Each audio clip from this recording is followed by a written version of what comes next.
We have with us Joey Logano, driver of the number 22 Shell Pennzoil Ford, and right now Joey is making a donation along with the Shell Fuel for Success program to the Manchester Police Athletic League.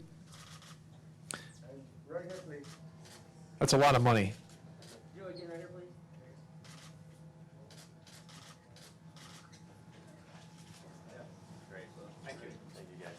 Yeah. Really appreciate it. Nice meeting you. Yep, nice to meet you as well. Thank you.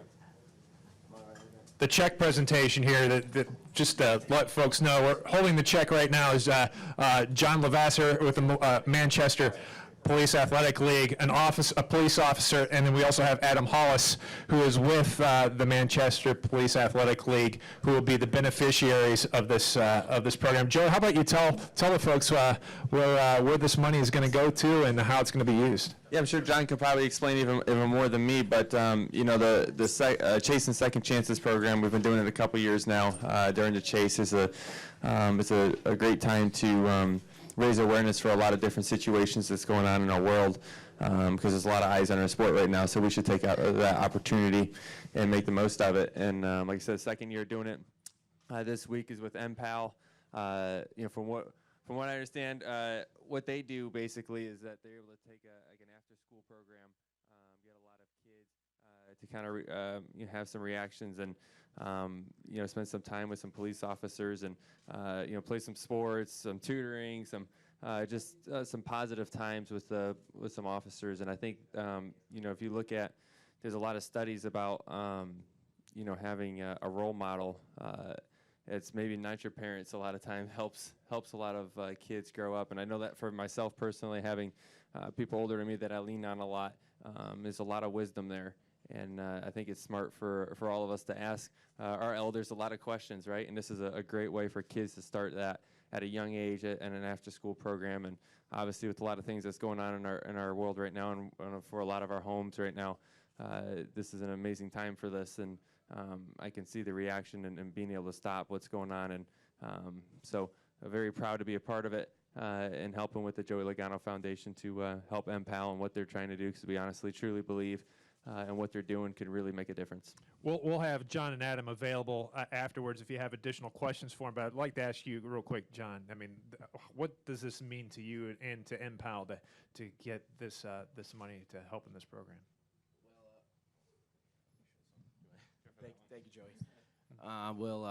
For instance, I was a PAL kid, so when I grew up in the city, I grew up on the west side of Manchester, and I started boxing at the program I had, and so I found some role models that were police officers down there.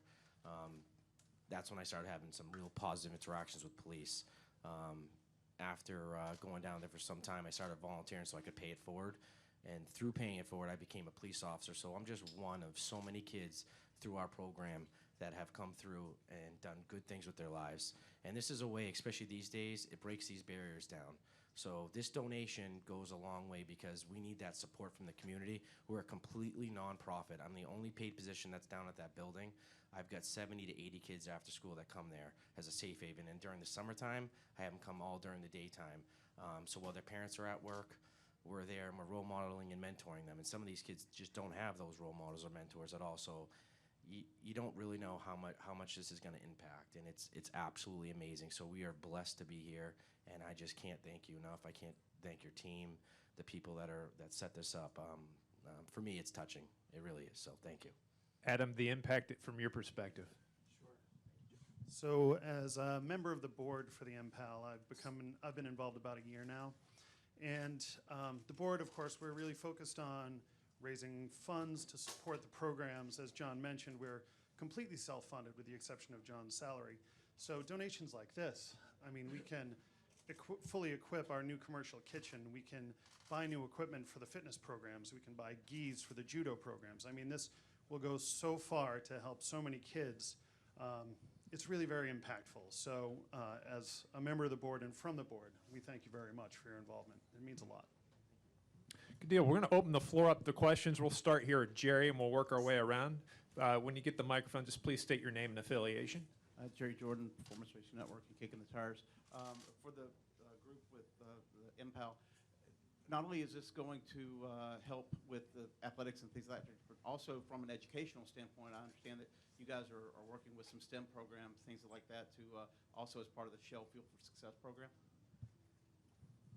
Yes, we're going to be starting an after-school program, so these kids have some technology to be able to use there that they normally would not have, as well as we're bringing in volunteers because everything besides my position, which is paid through the city, we have a lot of volunteers that come in, so we've made some really good connections. So we're going to have St. Anselm's kids coming in and possibly some Southern New Hampshire University kids coming in, college kids coming in to help out with the kids and role models. So that way because I'm only one body, and it takes a lot of other people that are going to volunteer to be role model and help these kids out. So for that project, we're going to have some college kids hopefully helping out with that if I'm teaching one of the other activities at that time. So it's awesome. Thank you. Okay, questions for Joey Logano? We'll go here to Dustin. Dustin Long, NBC Sports.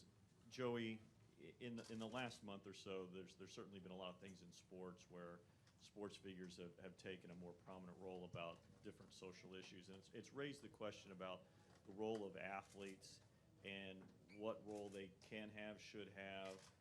How do you view? And I know there's also the challenges when, maybe unlike other athletes, you've got companies or sponsors that you've got to be in contact with on something. But how do you look at social activism? Is anything changing as you see what's going on how you may look at things moving forward?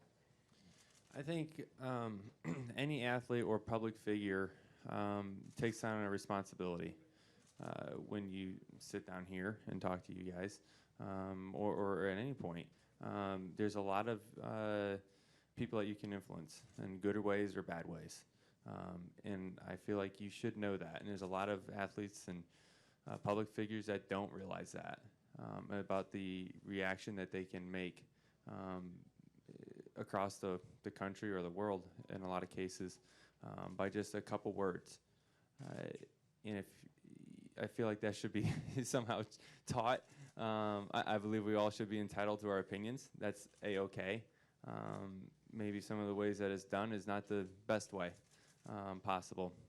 But I personally believe when I sit down here, I know the, I don't want to say power, that's not the right word, but the influence that I can have on young eyes watching us that are very, fragile at the time, that can go a lot of different ways.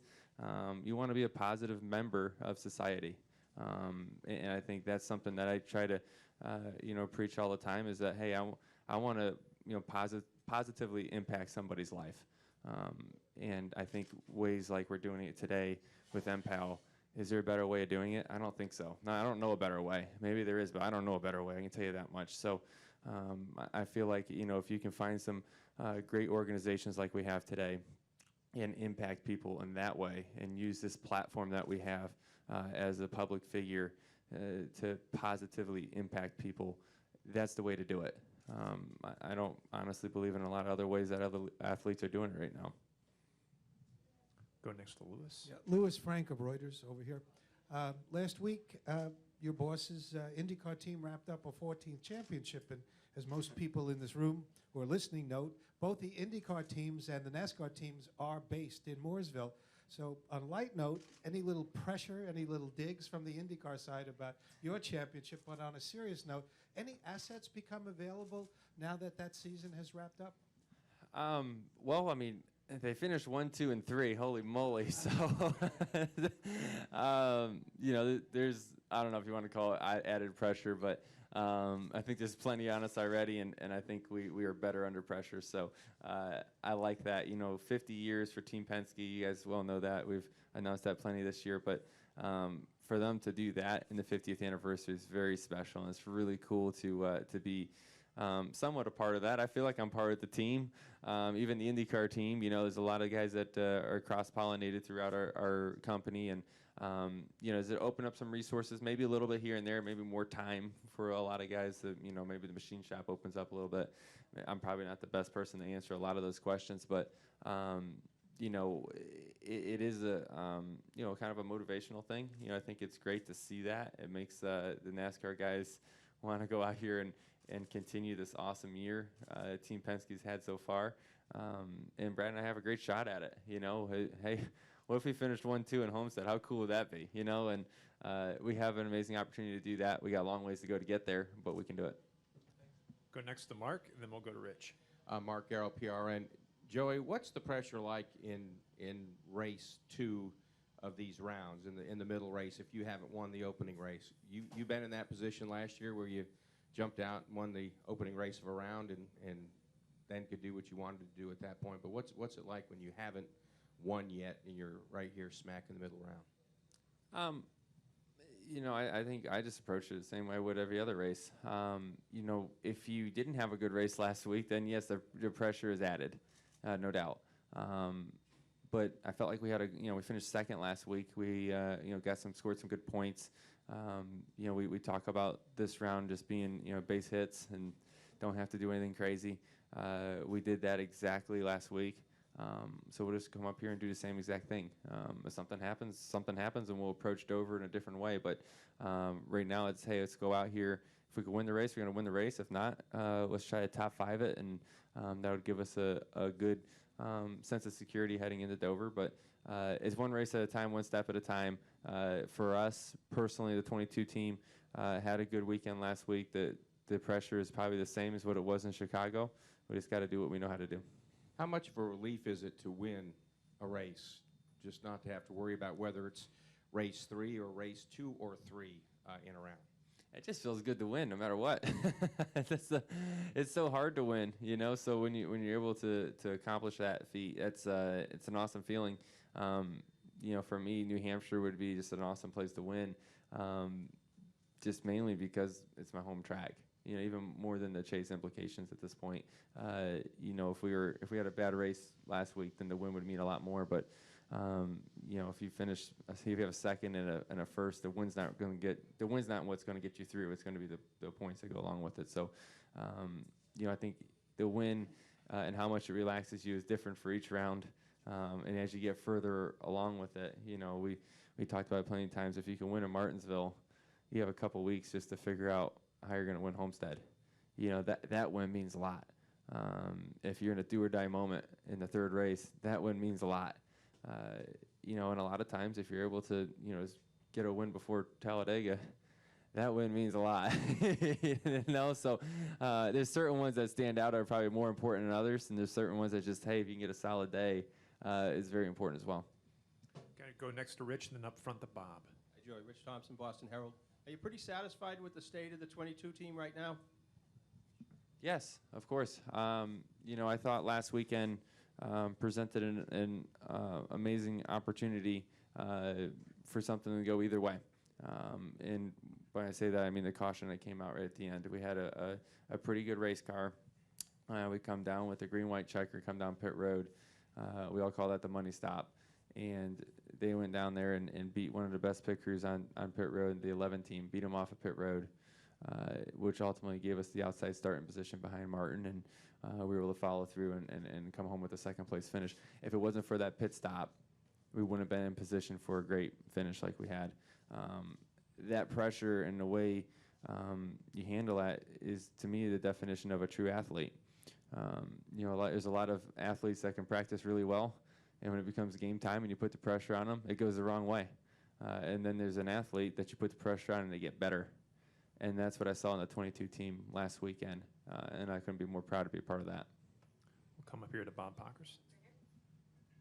Bob Pockers, ESPN.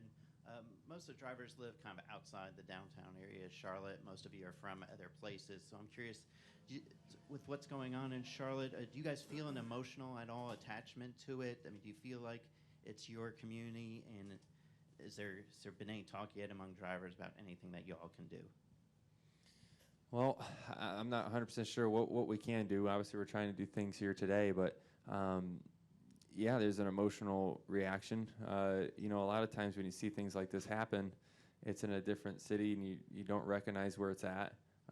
But when you see the NASCAR building getting vandalized and you see areas of the city that you know very well, with just crazy things happening, it makes you sick to your gut. You don't know what to do, and you kind of feel helpless, and all we can do really is just, say some prayers and hope that, eventually everything calms down and everyone is able to come to some kind of peace at the end of this thing, and we can move on and move forward and make our world better. But right now, yeah, it's a scary situation.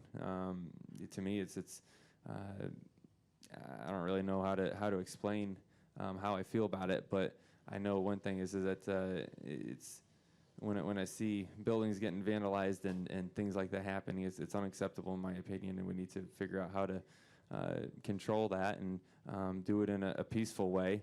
And I think we'd all get to come to a better understanding for sure of the situation. Okay, well, Joey, good luck this week, and thanks again for the donation, and I'm sure the MPAL folks will appreciate it. If you have any additional questions for our friends from MPAL, we also have Todd Smith here with Shell. They'll be available in the back of the room, and we will be joined by Matt Kenseth shortly. Great, thank you.